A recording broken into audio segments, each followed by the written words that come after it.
Okay, welcome to the class and sorry for being late because थोड़ा college में net connectivity थोड़ा problem कर रहा था. That's why we are getting late. But let's just start the lecture now. So yesterday we all were talking about the different types of conductors. Okay, based on that हमने आपको बताया था कि क्या configuration है conductors का. Stranded conductors किन्हें कहते हैं, आपके AAC, ट्रिपल AC, ACSR. तो वाइडली यूज कंडक्टर्स आपके जो होते हैं वो ACSR ही होते हैं. Aluminium as a steel reinforce जो होते हैं उन्हें आप कहते हो ACSR. Now ACSS, ACCR and ACCC. These are the types of conductor. Based on this, हमने देखा था कि हमें solid conductor किसे कहते हैं. ठीक है, it was totally made up of aluminum. The whole cross section was made up of aluminum. Then we have seen that the types of aluminum conductors. So types of aluminum conductors हमने देखे थे. hollow conductors क्या होते हैं आपके, ठीक है, ये भी हमारे सबस्टेशन बसेस पे यूज होते हैं. Now then was your types of aluminum conductors में आपका hollow conductor जो मैंने भी डिस्कस किया. फिर आपके stranded conductors थे जो मल्टीपल स्ट्रैंड से मिलके बने हुए थे, और इन स्ट्रैंड से जो ट्विस्टेड स्ट्रैंड्स होते हैं आपके, इनसे क्या हो जाता है, इनकी जो थोड़े फ्रेजाइल हो जाते हैं and they are easy to bend and roll them, easy to transport. And ये मल्टीपल लेयर ऑफ स्ट्रैंड से बने होते हैं. तो ये जो मैंने बताया ये देख सकते हैं आप यहाँ पे किस तरह से हम इसकी रोलिंग इजीली कर सकते हैं. Then is your stranded aluminium conductors जो आपके डबल AC थे. इसमें आपके सारे स्ट्रैंड्स एल्यूमिनियम के ही होते हैं और ये रेजिस्टेंट होते हैं किसके, कोरोजन के. कोरोजन इन पे, कोरोजन के लिए काफ़ी रेजिस्टेंट होते हैं. और रेजिस्टेंस होते हैं इसीलिए जो कोस्टल एरियाज होते हैं जहाँ पे ह्यूमिडिटी ज़्यादा होती है, ऐसे एरियाज के लिए हम डबल AC जो कंडक्टर्स होते हैं उनको प्रेफर करते हैं. ठीक है, क्योंकि इसकी एक प्रॉपर्टी होती है कि it's highly resistant to corrosion. और क्योंकि अब क्योंकि सारे स्ट्रैंड्स एल्युमिनियम के हैं, तो इसमें अब अगर आप देखो तो इसमें थोड़ी सी जो उसकी टेंसाइल स्ट्रेंथ होती है वो थोड़ी सी कम होती है अगर आप इसको एलॉय वाले से कंपेयर करोगे तो. ठीक है, तो और जिससे टेंसाइल स्ट्रेंथ कम होती है तो हम इसको ज़्यादा स्पैन के लिए नहीं यूज़ कर सकते. जैसे कि दो टायर्स के बीच में अगर आप सोचो ज़्यादा डिस्टेंस है और वहाँ पर हम सोचो इसको लगाने की, तो वो थोड़ा प्रॉब्लम रहेगी. तो ये लो स्पैन लेंथ के लिए होते हैं आपके. ठीक है, then are your stranded aluminium conductors. तो ये देखिए, ये आपका एल्यूमिनियम अलॉय कंडक्टर होता था. ठीक है, इसमें ऑल स्ट्रैंड्स किसके बने हुए थे, एल्यूमिनियम अलॉय के. और अलॉय की मैंने कल आपको बताई थी प्रॉपर्टीज. इसमें आपका कुछ परसेंट ऑफ मैग्नीशियम रहता है, कुछ और. तो ये इस तरह से कंपोज कर गई है, एल्यूमिनियम अलॉय से कंपोज होता है. ठीक है, ये कोरोजन से ज़्यादा रेजिस्टेंट होता है. और इसमें अब क्या हो गई, वहाँ पर उसकी टेंसाइल स्ट्रेंथ उतनी अच्छी नहीं थी, तो अब हमने अलॉय यूज़ करके क्या किया, इसकी टेंसाइल स्ट्रेंथ को और इम्प्रूव कर लिया है. और अब ये ज़्यादा स्पैन लेंथ के लिए हमारा यूज होता है, ज़्यादा रेजिस्टेंट होता है. तो इसलिए इसको हम हिली एरियाज पे भी यूज़ कर सकते हैं, railway crossing, river crossing, all that. Okay,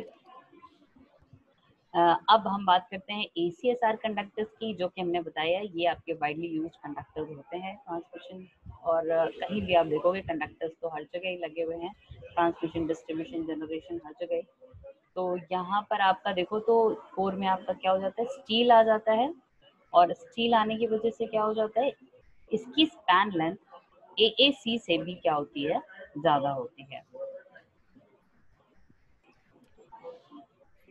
अभी देखिए, ये कॉम्पोजिशन पे बेस्ड आपके क्लासिफाई किए गए हैं. ठीक है, अब जैसे जैसे हमारे वोल्टेज की रेटिंग बढ़ रही है वैसे ही वैसे अगर आप देखो तो इनका साइज भी क्या बढ़ रहा है, बढ़ रहा है, क्रॉस सेक्शन.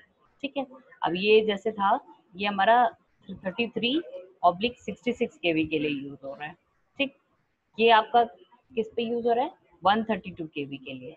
220 केवी के लिए आप ये वाला यूज कर रहे हो. तो जैसे ही आप देख रहे हो कि जैसे जैसे आपका लेवल बढ़ रहा है वोल्टेज का, वैसे ही वैसे नंबर ऑफ स्ट्रैंड्स भी आपके जो है वो इंक्रीज हो रहे हैं ना. 400 किलो वोल्ट के लिए आप ये वाला यूज कर रहे हो और उसमें आपकी करंट की जो कैपेसिटी है दैट इज योर 800 एम्पियर. अब देखो ये क्या दिख रहा है, कोई बता सकता है, एनीवन? किसी को आइडिया है क्या है ये?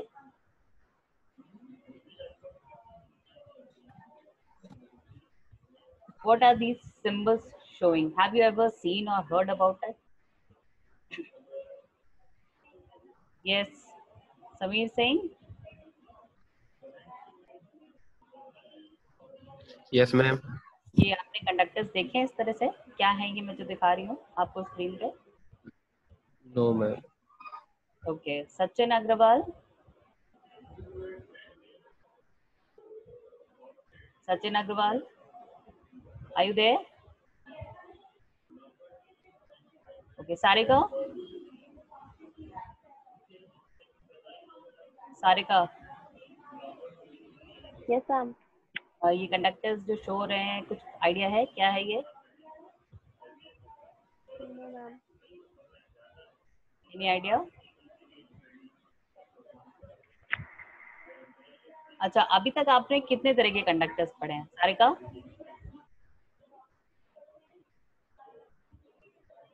Can you tell me the types of conductors I have told you? Ma'am solid, hollow, strand, AAC, ACSR, ACSS और एसीसीआर। ओके, ये जो ऊपर दिख रहा है ये टाइप्स किसके हैं? मैम एसीएसआर की। ओके, इसका फुल फॉर्म क्या होता है? Ma'am aluminium conductor steel reinforce. Okay, तो क्या प्रॉपर्टी होती है इसकी? मैम इसकी टेंसाइल स्ट्रेंथ हाई होती है और इसका हाई स्पैन लेंथ होता है as compare to AAC. Okay, ये जो मैं और आपको मैम इसकी पॉइंट्स मॉडरेट बताना चाहती हूँ, एक्सपेंशन भी होती आप है। लोग कोई नोट मतलब कोई कॉपी लेके बैठा करिए, इंपॉर्टेंट पॉइंट्स फटाफट नोट कर लिया करिए, ठीक है? जब मैं इसे शेयर तो मैं कर ही दूंगी, यस मैम। बाद में पढ़ ही लोगे, लेकिन क्लास में जो आपका चल रहा है you should be attentive of what are the things going on, ठीक है? अच्छा, अब मैंने जो आपको ये दिखाया है, these are the types of ACR conductors, और बेस्ड ऑन दैट अगर आपसे बाद में इंटरव्यू में कोई पूछे कि आपने कंडक्टर्स के नाम पढ़े हैं, बता सकते हो? 220 किलो वोल्ट पे आप कौन सा कंडक्टर यूज करते हो, या सबस्टेशन पे कौन सा कंडक्टर यूज करते हो, तो क्या बताओगे? ये इसका नाम है डॉग, इसका नाम है पैंथर, इसका नाम है zebra and this is your move. ये कंडक्टर के नेम्स हैं, और ये कंडक्टर के नेम्स ऐसे ही नहीं बनाए गए हैं, ये कंडक्टर के names depending on the voltage जो आप यूज कर रहे हो उसके अकॉर्डिंग आपने इनका नाम क्लासिफाई किया है, ठीक है? तो इसको आप बोलते हो जो 33 टू 66 किलो वोल्ट की जो लाइन है, और जिसकी जो करंट कैरिंग कैपेसिटी होती है वो 300 एम्पियर्स है, तो उसमें जो आप एसीएसआर कंडक्टर यूज करते हो that is your dog conductor. और 66/132 के लिए हम जो यूज करते हैं वो आपकी पैंथर कंडक्टर्स होते हैं, और उनकी जो करंट कैरिंग कैपेसिटी होती है दैट इज योर 480 एम्पियर्स, ठीक है? अब यहाँ देखो तो जो स्टील का नंबर है वो बढ़ता जा रहा है, ठीक है, जैसे जैसे आपकी साइज बढ़ रही है। एल्युमिनियम का नंबर आप देखो तो आपका अब साइज बढ़ रहा है, पहले 6 फिर 30 फिर 54 देन, तो इस तरह से ही हम देखें तो, और वैसे ही इनका डायमीटर होता है, डायमीटर डॉग का सबसे कम होता है, फिर पैंथर का, फिर जेब्रा का, एंड देन इज योर मूज। मूज जो होता है वो सबसे ज्यादा रेटिंग के लिए यूज होता है, 400 किलो वोल्ट की रेटिंग है, 800 कैपेसिटी है अगर करंट की एम्पियर, तो आप मूज कंडक्टर यूज करोगे, ठीक है? तो बेस्ड ऑन दी क्लासिफिकेशन तो आपने देख लिया कितने टाइप्स ऑफ कंडक्टर्स होते हैं। और एसीएसआर कंडक्टर में भी अगर आपसे पूछे कि अगर हम इतनी इतनी रेटिंग की लाइन है तो बताओ कौन सा कंडक्टर यूज करते हैं, then you will say that the names are classified according to the level of the voltage, ठीक है? तो कभी इंटरव्यू में कोई पूछे इस तरह का क्वेश्चन तो ये याद रखना कि आपने कितने टाइप्स ऑफ कंडक्टर्स पढ़े हैं। Kshitij, Kshitij are you there? Yes ma'am. Okay, conductors जो मैंने बताए दिखे आपको? Are you seeing this? Yes ma'am. Yes ma'am. Okay, so depending on the capacity of voltage, you will classify the types of ACR conductors. कभी कोई पूछे तो हमेशा याद रखना कि ये कंडक्टर्स होते हैं जो इस रेटिंग के लिए यूज किए जाते हैं, ओके? अच्छा, अब हम बात करते हैं नेक्स्ट हमारा जो टॉपिक है, that is your skin effect.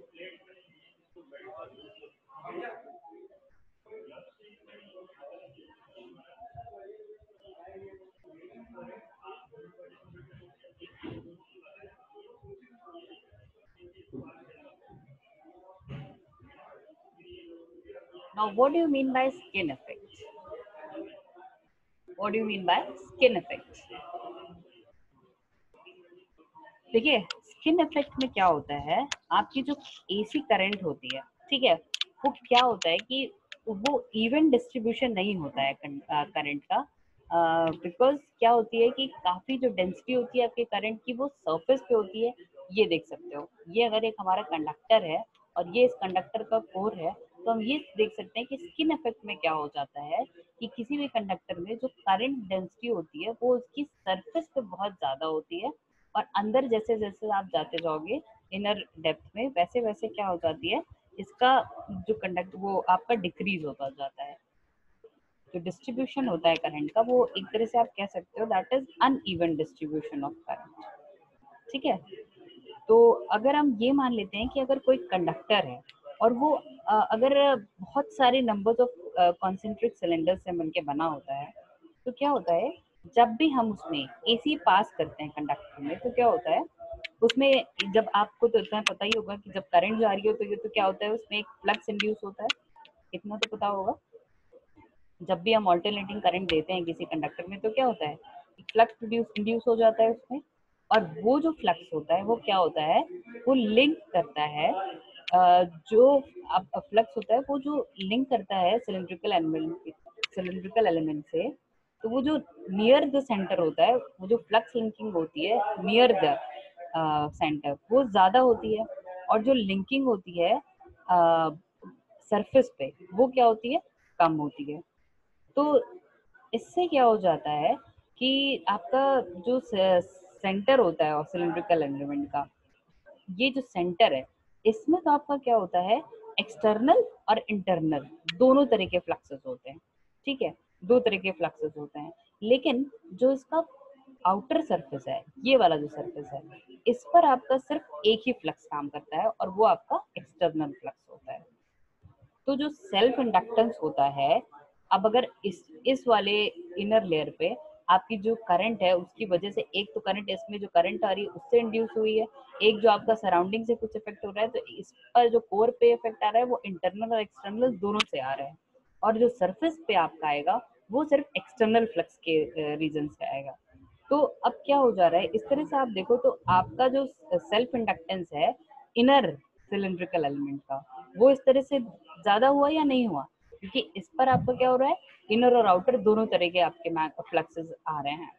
तो इस तरह से क्या हुआ, इसका इंडक्टिव रिएक्टेंस हमारा ज्यादा हो जाएगा।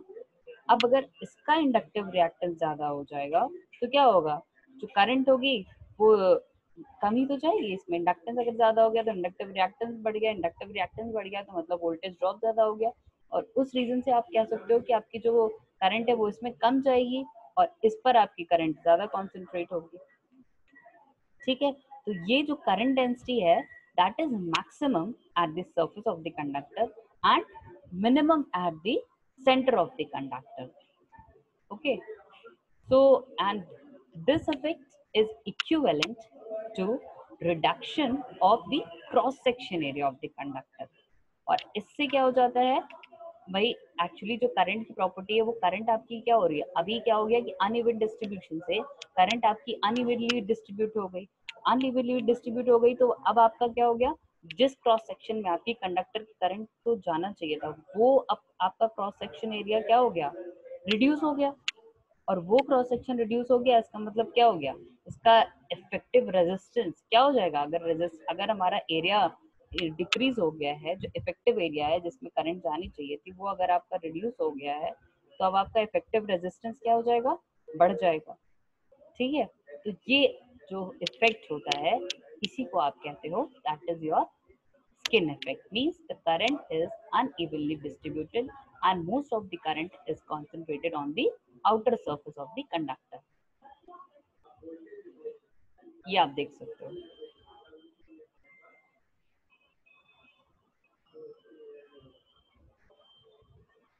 ये जो दिखा रहे हैं इसका मतलब ये है कि सबसे ज्यादा करंट जो है आपकी कॉन्सेंट्रेटर है आपकी सरफेस पे।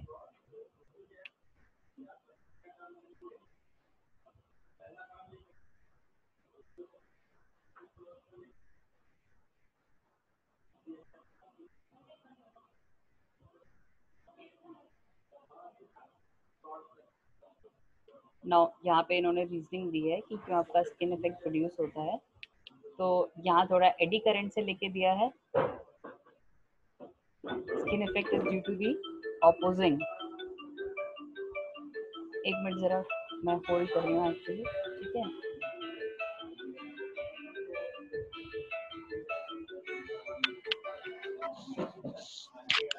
हेलो,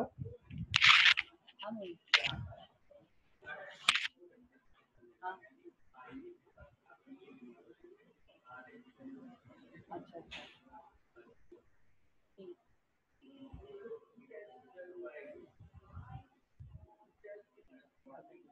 हम बोल देंगे वो तो अटेंडेंस को मैंने शक्ल देखी है, मुझे बताया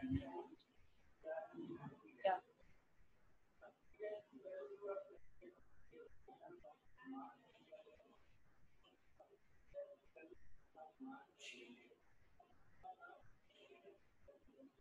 हाँ लेकिन उन्होंने आयांश की देखा तो होगा, आयांश के सामने बैठा था ना, दिख तो रही है मैं।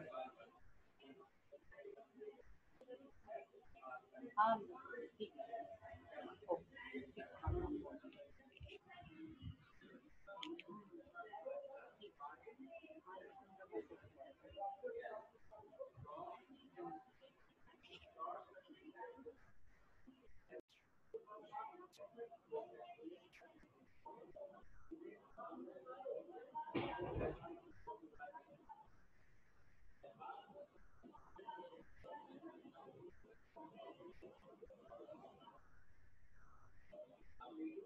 नाउ अगर हमें ओवरकम करना है स्किन इफेक्ट तो हम क्या कर सकते हैं।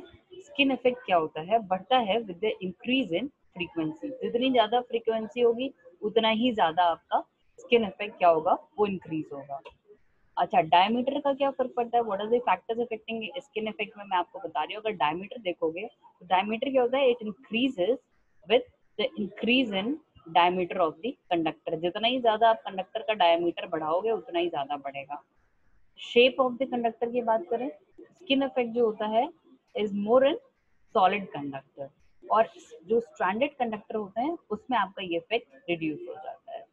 और टाइप ऑफ मटेरियल का क्या इस पे इफेक्ट पड़ेगा। स्किन इफेक्ट आपका इंक्रीज करता है अगर परमिएबिलिटी जो होती है मटेरियल की वो इंक्रीज हो जाए तो आपका स्किन इफेक्ट जो है वो बढ़ जाता है, सॉरी इंक्रीज हो जाता है। तो परमिएबिलिटी का ये इफेक्ट करता है। Okay, so just hold on students, just hold on this.